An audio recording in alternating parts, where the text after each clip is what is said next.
Vous êtes d'accord avec moi? Alors, si vous avez un fichier qui contient 3 éléments, 5, 10 et 3. Maintenant, si on veut créer donc une liste avec la stratégie FIFO en se basant bien, en utilisant les éléments du fichier donc F, alors on va trouver les éléments dans le même ordre que le fichier. Est-ce que vous êtes d'accord? Oui ou non? Oui. Donc, les éléments du fichier figurent bien, sont placés avec le même ordre que celui donc adopté dans la liste FIFO. Par contre, si on va créer donc une liste avec la stratégie LIFO à partir d'un fichier, alors que l'ordre des éléments, ça sera l'ordre inverse. Donc, l'ordre, ça sera inversé. Est-ce que vous êtes d'accord avec moi?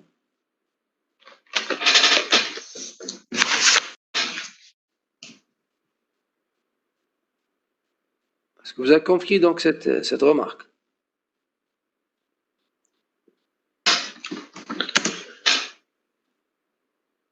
Donc faites attention donc ici.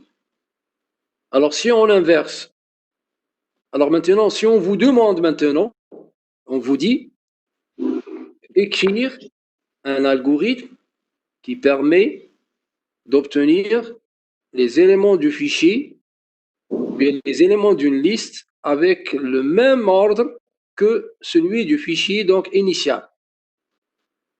Alors quelle est la stratégie qui vous semble la plus appropriée? On vous dit écrire un algorithme permettant de créer une liste en maintenant l'ordre des éléments dans le fichier. Faux. C'est la stratégie? FIFO. C'est la stratégie FIFO. Maintenant, on vous a donné, donc, c'est-à-dire, on vous a exigé c'est-à-dire une stratégie sans pour autant de vous le dire explicitement. Pourquoi? Parce que le seul parcours possible dans un fichier, c'est un parcours séquentiel allant du premier élément, du premier jusqu'au dernier. Maintenant, si on veut avoir les éléments dans le même ordre que le fichier, donc on est obligé de procéder par la création FIFO. Maintenant, si on vous dit donner l'ordre des éléments avec l'ordre, c'est-à-dire avec l'ordre inverse, et en ce moment, qu'est-ce qu'on peut suivre comme approche? Alors, si on veut inverser l'ordre des éléments du fichier, donc ici, on peut utiliser la stratégie LIFO. Donc voilà, c'était une remarque sur la création. C'était une remarque sur la création. Donc si on ne vous dit rien, donc vous êtes libre de choisir la stratégie qui vous convient. Maintenant, des fois, donc on vous exige une stratégie sans pour autant de vous le dire explicitement. Donc c'est à vous de voir quelle est la stratégie qui peut être utilisée donc, pour résoudre ce problème. OK? Voilà donc pour la création de la liste, que ce soit pour la stratégie FIFO ou bien la stratégie LIFO. Maintenant, continuons sur les traitements qui peuvent être effectués sur les listes. Entre autres, nous avons le parcours d'une liste. Alors, avant de parler du parcours d'une liste, j'aimerais bien vous rappeler du parcours d'un tableau. Alors, si on veut parcourir un tableau, si on veut passer d'un élément à un autre, qu'est-ce qu'on fait? On écrit I reçoit I plus 1. Et I reçoit I plus 1. C'est pour avancer dans un tableau. Pour reculer, on écrit quoi? I reçoit I moins 1. Si on démarre de la plus grande valeur. Maintenant, si on veut avancer dans un fichier, chose que nous avons déjà fait tout à l'heure, on écrit prendre fx. C'est une procédure qui nous permet à la fois de prendre un élément et avancer dans un fichier. Alors maintenant, comment avancer dans une liste? Chose qu'on va voir ici. Donc pour avancer dans une liste, donc étant donné la liste suivante, la liste L, accessible donc par la tête L, qui contient des valeurs donc 20, moins 44, Alors, le parcours d'une liste consiste à modifier donc la tête de la liste en affectant à elle son champ suivant. Donc, on avance dans une liste par, elle reçoit elle point suivant, jusqu'à l'obtention d'une valeur de L qui est égale à nil, comme le montre donc ce scénario. Donc on avance en avançant avec L, puis on modifie donc la tête. OK. Puis enfin on arrive à la fin de la liste. Et comme ça, on va sortir avec L est égal à nil. Donc voilà comment parcourir une liste. Consiste à avancer jusqu'à l'obtention de la valeur nil. Donc, algorithmiquement parlant, donc, quoi, L différent de nil, donc que L différent de nil, alors donc que L différent de nil, faire L reçoit L point suivant. Pour avancer, et lorsqu'on sort de cette boucle, on va sortir avec L égale à nil. Alors, comme exemple d'application, si on veut afficher donc le contenu d'une liste, il y a des éléments d'une liste, étant donné la liste L, alors qu'est-ce qu'on fait? Donc, tant que, on prend le fragment de tout à l'heure, tant que L différent de nil, faire, on affiche l'élément courant, L info, puis on avance dans la liste. L reçoit L flèche suivant, au suivant.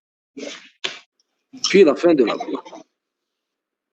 Donc, chose à retenir, donc pour avancer, on écrit ça, L reçoit L flèche suivant. Maintenant, on peut faire ce qu'on veut sur la liste. Entre autres, l'affichage, qu'on peut assommer les éléments de la liste, calculer leurs moyennes, leur c'est pas quoi, maximum, minimum, etc. On peut faire beaucoup de choses sur la liste. La chose la plus importante, c'est la condition de la boucle et l'avancement dans la liste. Donc, déroulant donc cet algorithme sur cette liste. Donc, initialement, nous avons L est égal à A1, c'est l'adresse du premier élément. Ici, nous avons la valeur, c'est 20. Donc, on va l'afficher, puis en avançant, en affectant à L le champ suivant. Le champ suivant, ce n'est que la valeur A2. OK? Puis on refait la même chose pour cet élément jusqu'à l'obtention de la valeur de L qui est égale à nil. Et en ce moment, on sort de la boucle. D'accord? Est-ce que c'est clair? Est-ce que c'est clair pour tout le monde? Cette histoire d'avancement et l'affichage ou bien faire autre chose? On voit que oui, donc c'est simple comme traitement. Bien, voilà quant à l'affichage. Maintenant pour la recherche. La recherche d'un élément dans une liste. C'est un traitement qu'on va reprendre plusieurs fois dans le reste du cours. C'est le traitement le plus important donc, dans les listes. Alors ici, donc, on peut avoir plusieurs critères de recherche. Entre autres, on peut faire une recherche de la référence d'une valeur donnée. On peut faire aussi une recherche de la valeur d'une référence donnée. Donc, soit on recherche une référence en connaissant la valeur, ou bien on recherche une valeur en connaissant la référence. C'est la fonction inverse. Sachant, bon, il faut noter que la référence ici est peut-être soit l'adresse P, le pointeur P, l'adresse, ou bien la position. Donc la référence d'un élément ici qu'on veut rechercher, ou bien qu'on veut trouver, c'est soit l'adresse ou bien la position. OK. Alors commençons par la première recherche. La recherche de la référence d'une valeur donnée. Ça veut dire en entrée, nous avons la valeur et qu'est-ce qu'on cherche? On cherche ses références, bien sa référence, donc soit une ou bien plusieurs. Donc la référence ici, nous avons dit que c'est soit l'adresse ou bien la position de la valeur. Donc elle consiste, donc cette recherche consiste à parcourir la liste jusqu'à l'obtention de la valeur recherchée ou parcourir toute la liste sans pour autant trouver la valeur recherchée. Étant donné cette liste, donc nous avons deux cas de figure.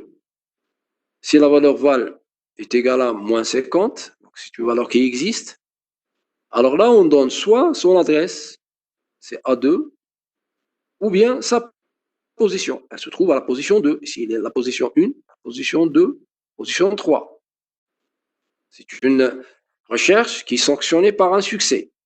Dans le cas contraire, si on cherche la valeur 60 qui n'existe pas dans la liste, ici, on va sortir avec nil pour exprimer l'inexistence de la valeur recherchée. Ou bien, on va sortir avec une position moins 1 qui n'existe pas. Ici, les positions valides appartiennent à quel intervalle? 1 et 3. 1, 2 et 3. Au-delà de cet intervalle, donc, c'est une recherche qui est sanctionnée par un échec. Et pour cela, on affecte soit la valeur nil, ou bien la position moins 1, ou même la position 0, parce que la position 0 n'existe pas. OK? Alors, c'est-à-dire pour implémenter donc, ces deux types de recherche, de l'adresse ou bien de la position, qui représente la référence d'une valeur. Alors, pour la première, on va écrire une fonction adresse qui retourne l'adresse de la valeur val dans une liste L, accessible par L. Pour cela, on aura besoin d'un pointeur P intermédiaire. Et dans la recherche, on doit initialiser ce pointeur P par nil, puis, tant que la liste est non vide, on n'est pas arrivé à la fin, et le pointeur P garde sa valeur nil. Garde sa valeur nil, c'est juste pour exprimer l'inexistence de l'élément. Ça veut dire, si on trouve l'élément, on va sortir avec une valeur de P différente de nil. Et en ce moment, qu'est-ce qu'on fait à chaque itération? À chaque itération, on vérifie est-ce que le champ information de l'élément courant, est-ce qu'elle est égale à la valeur recherchée? Si le champ information de l'élément courant, s'il est égal à la valeur recherchée, on va sortir avec un succès. On affecte à P, L, la référence de l'élément recherché. Sinon, on va avancer dans la liste pour vérifier l'élément suivant. Donc, quand est-ce qu'on avance? Que si on n'a pas trouvé une valeur, ici, information, qui est égale à la valeur recherchée. Et fin de ci, puis fait de la boucle. Donc, quand est-ce qu'on sort de cette boucle? On va sortir, si on trouve l'élément recherché, ça veut dire en modifiant la valeur de P ici, ou bien on va sortir parce qu'on est arrivé à la fin, sans pour autant trouver l'élément recherché. Et lorsqu'on sort de cette boucle, on affecte à la fonction adresse, c'est une fonction pointeur, le pointeur P. Soit il est égal à nil, si initialement la liste est vide, donc on va sortir avec P est égal à nil, ou bien on est passé par ce chemin, on est arrivé à la fin de la liste sans pour autant trouver la valeur recherchée. Ou bien on est sorti parce que nous avons trouvé une information qui est égale à val par ce chemin. Donc dans les différents cas, on affecte à la fonction adresse le pointeur P. Est-ce que c'est clair? Oui ou non? Est-ce que c'est clair cette histoire de recherche? Oui. Alors, la deuxième donc fonction, le deuxième traitement qui nous donne la position. Donc ici, nous avons toujours la tête qui est donnée uniquement l'entrée. Je ne sais pas si vous avez remarqué ça. Nous l'avons donné en entrée. Pourquoi? Juste pour ne pas perdre la tête de la liste. Si on appelle la fonction ici adresse, si nous avons donné la tête ici en entrée-sortie, on va sortir avec L est égal à nil.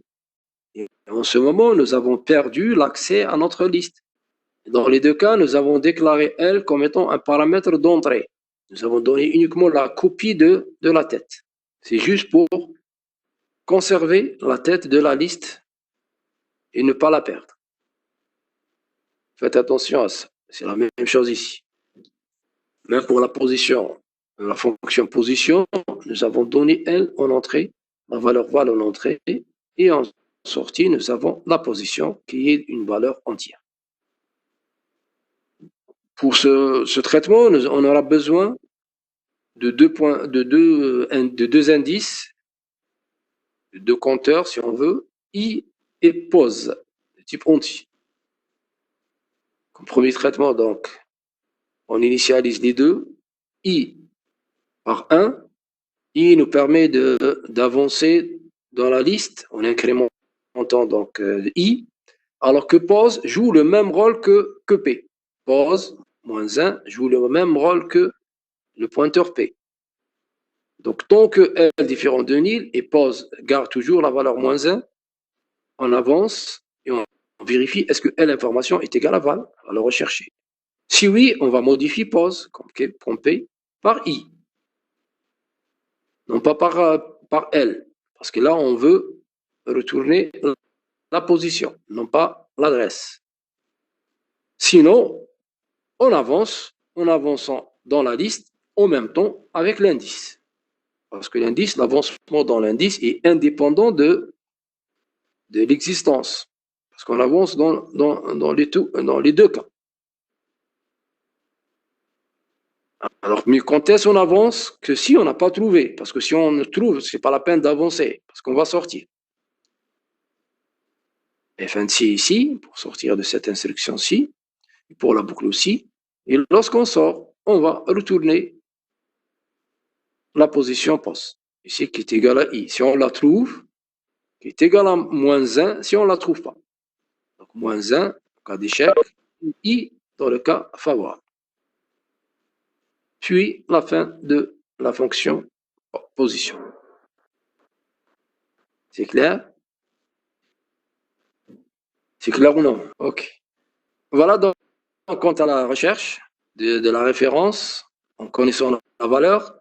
Donc soit on retourne donc l'adresse ou bien on retourne la position. Dans les deux cas, on va faire une recherche. Si on trouve la valeur recherchée, on sort. Sinon, on poursuit la recherche jusqu'à la fin. Juste à retenir qu'ici, on est en train de rechercher la référence de la première occurrence. La première occurrence de la valeur val. Ceci dit, dans une liste, je reprends la forme, la liste. Si je peux trouver, pour par exemple la recherche favorable ici, moins 50, je peux trouver une autre occurrence ici, moins 50. La troisième par exemple, moins 50, la valeur est égale à moins 50. Avec les deux algorithmes, les deux fonctions, on va sortir dès qu'on trouve la première occurrence. Ça veut dire on va donner les références de la première occurrence de la valeur val. Faites attention à ça. Si on cherche la dernière occurrence, donc ça sera autre chose. Alors, qui peut me dire qu'est-ce qu'il y a lieu à modifier si on cherche les références de la dernière occurrence de la valeur val? Il aura plus 1, l'assiduité. Alors, qui veut prendre la parole? Qui veut prendre la parole pour me dire comment faire, quelles sont les modifications à apporter à ces deux solutions pour retourner les références de la dernière occurrence de la valeur val? Personne? Si on enlève et P égale 1 nil. Ici, pour la première. Oui. Ça veut dire qu'on est obligé d'aller jusqu'au bout. Oui. Ok. Et pour l'autre? Pour l'autre, il faut... Attends, je vois l'algorithme. Ouais. On enlève et position égale à moins 1. C'est la même. Par analogie, c'est la même chose. Donc ici, juste, il faut toujours se poser la question. Quelle est l'utilité de L différente de nil et quelle est l'utilité de P est égal à nil? Alors ici, pour sortir de la boucle, si on trouve la valeur recherchée, ici, pour sortir de la boucle, pour éviter donc la boucle infinie. Donc, qu'est-ce qu'on veut? On ne veut pas sortir si on trouve, ça veut dire on enlève cette condition. La même chose ici. Pose, reçoit, égal à moins n. Donc, c'est une instruction à enlever pour ne pas sortir dès qu'on trouve la première occurrence. Donc, on va sortir avec la dernière occurrence. Oui. Est-ce que tout le monde est d'accord avec votre collègue, Academ? Alors, rappelez-moi, Academ, hein, vous aurez un plus 1 pour Bon, dans l'assiduité. Voilà donc quant à la recherche de la référence en connaissant la valeur. Maintenant, la fonction inverse. La fonction inverse, la recherche de la valeur d'une référence donnée en connaissant la référence. Donc, soit on connaît l'adresse ou bien on connaît la position. Mais en général, c'est une recherche qui est effectuée en connaissant la position de l'élément.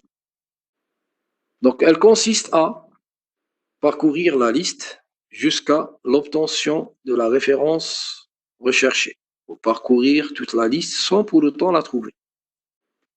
Étant donné la liste suivante, si vous avez k est égal à 1, pour cela je vous dis toujours on cherche en se basant sur la position. Si k est égal à 1, alors la recherche est sanctionnée par un succès et on obtient en sortie soit la valeur 20 ou bien l'adresse A1, qui est l'adresse du premier élément de la liste. Ou bien l'autre cas, le cas défavorable, si k est égal à moins 5, c'est une valeur donc qui n'existe pas, ou bien k aussi est supérieur à 3. Ici, nous avons k appartient à l'intervalle 1, 2 et 3.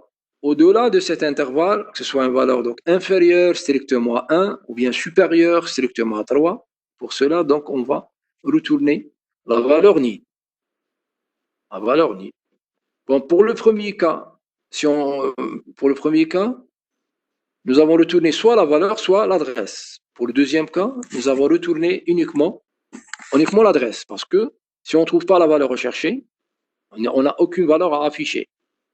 C'est pour cela, dans les deux recherches, il est préférable de retourner l'adresse ou bien la référence de l'élément, plutôt l'adresse, non pas la valeur. Parce que si nous avons l'adresse, on peut par la suite afficher donc la valeur. Donc l'adresse contient deux choses. Contient la référence, l'adresse, et aussi la valeur. Alors maintenant, comment implémenter donc cette recherche? Pour cela, on va faire justement uniquement la recherche de l'adresse, non pas la valeur. Alors pour la première recherche, toujours en entrée, nous avons la tête de la liste et la position K. En sortie, nous avons l'adresse de type PTR. On aura besoin d'une position qui est de type entier. Alors CK, donc c'est un test qu'on doit faire, c'est juste pour exclure les valeurs négatives, ok? Même nul. Donc CK inférieur à 1.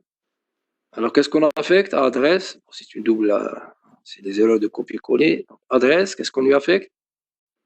On lui affecte la valeur nil. Pourquoi? Pour exprimer l'inexistence de l'élément. Parce qu'ici, nous avons une référence négative ou nulle. Sinon, ça veut dire nous avons un cas qui est supérieur ou égal à 1. En ce moment, on initialise pose par 1. Et tant que L différent de nil, c'est toujours pour parcourir la liste. Et la position pose est toujours inférieure à K. Inférieure à K.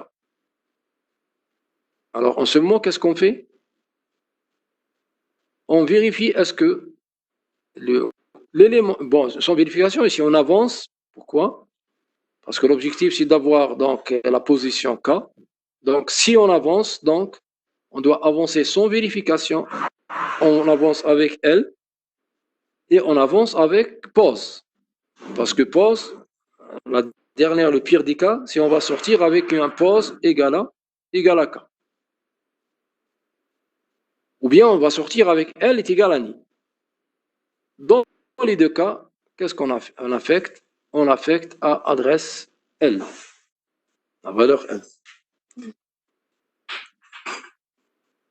D'accord? Et on sort bien sûr de cette instruction-ci, bien on met fin à l'instruction-ci, avec dans la fonction adresse, que ce soit plutôt la valeur nil ou bien la tête, enfin, la référence de l'élément recherché. Par analogie, si on fait la recherche, est-ce que c'est clair pour tout le monde, pour cette recherche? Est-ce que c'est clair pour la première recherche?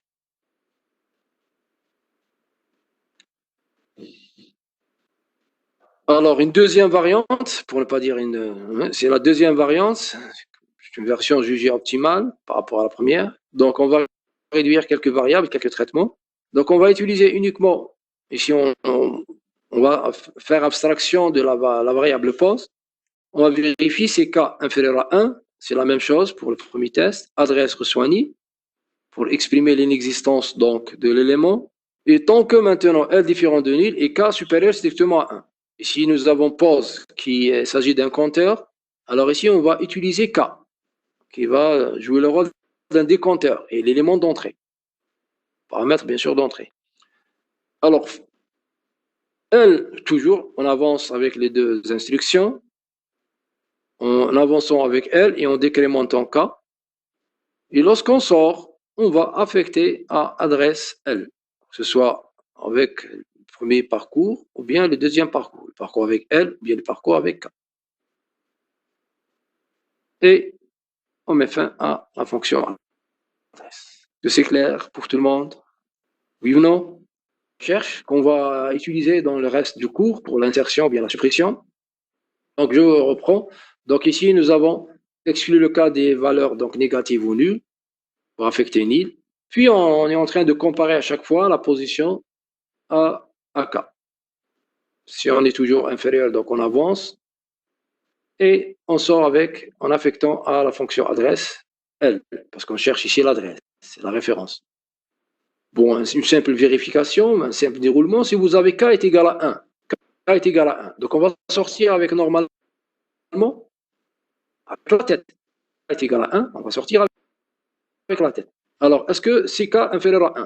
Est-ce que ce test est vérifié? Non, il n'est pas vérifié. Donc, nous avons K est égal à 1, ça veut dire qu'on est dans le sinon. Donc on initialise pose par 1. Et tant que L différent de nil, nous avons une liste non vide. Est-ce que pose est inférieur à K? Nous avons pose est initialisé par 1, K est égal à 1, donc ce test n'est pas vérifié. Nous avons une égalité. Et en ce moment, qu'est-ce qu'on fait? On va sortir. On va sortir avec L sans modification, qui garde sa valeur. Donc on va sortir en affectant la fonction adresse L. C'est juste une simple vérification. Okay? Si K est égal à 1, on va sortir avec L. C'est la même chose ici. Pardon. Si K est égal à 1, donc nous avons CK inférieur strict à 1.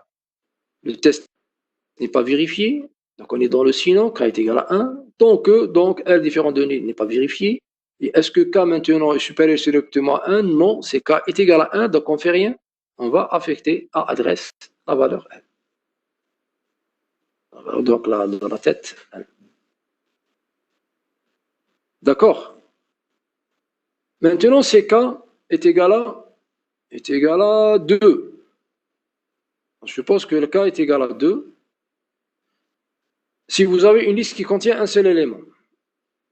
Bon, sinon, je sais que vous êtes perdu.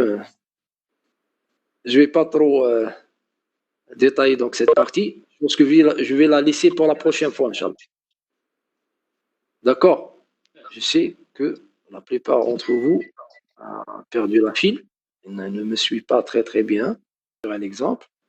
Et en continuant, bien sûr, avec les différentes parties qui restent.